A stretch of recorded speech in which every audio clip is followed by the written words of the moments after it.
G'day.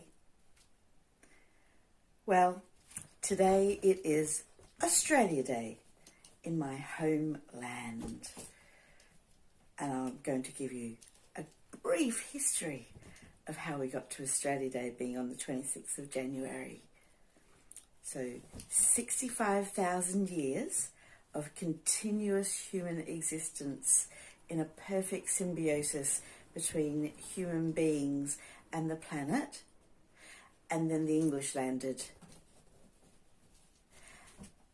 And Captain Cook sailed into what is now, Botany Bay in New South Wales, Australia, on the 26th of January 1788.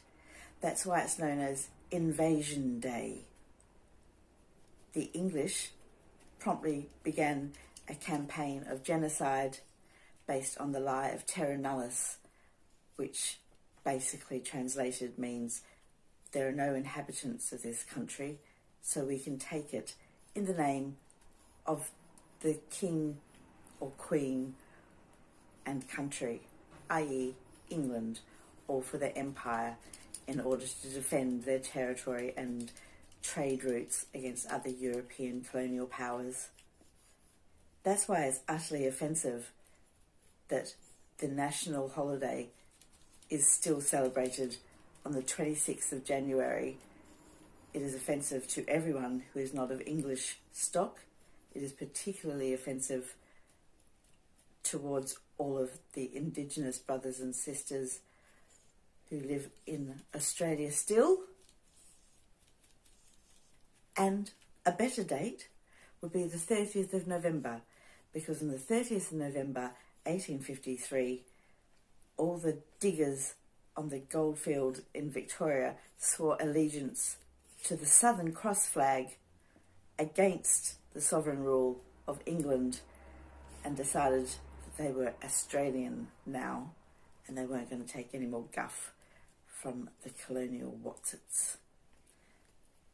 And there's nothing more ironic than loads and loads of Irish backpackers with the Australian flag draped around their shoulders, drunk as a skunk on the streets all over Australia, celebrating Australia Day in a drunken glory, when they are in fact celebrating the invasion of someone else's land by the English, which is something they fought for about 800 years in the Republic of Ireland to conquer, and there's still 6 counties left to be reclaimed. So that's it. That's me. I'm an Aussie in Ireland. I love my homeland of Australia, where I was born, beyond all reason, and I'm homesick to the point of crying, shaking, and being a cuckooing, twitching mess every day. So don't get me wrong, I don't hold any grudge against Australia or Australians. It's just that the English colonial powers should be removed from the flag and the national holiday, so that Australia can forge ahead with its multicultural identity, with a decent treaty for the Indigenous people of Australia. That's it. That's my 2 bobs worth. See you when you got nothing on.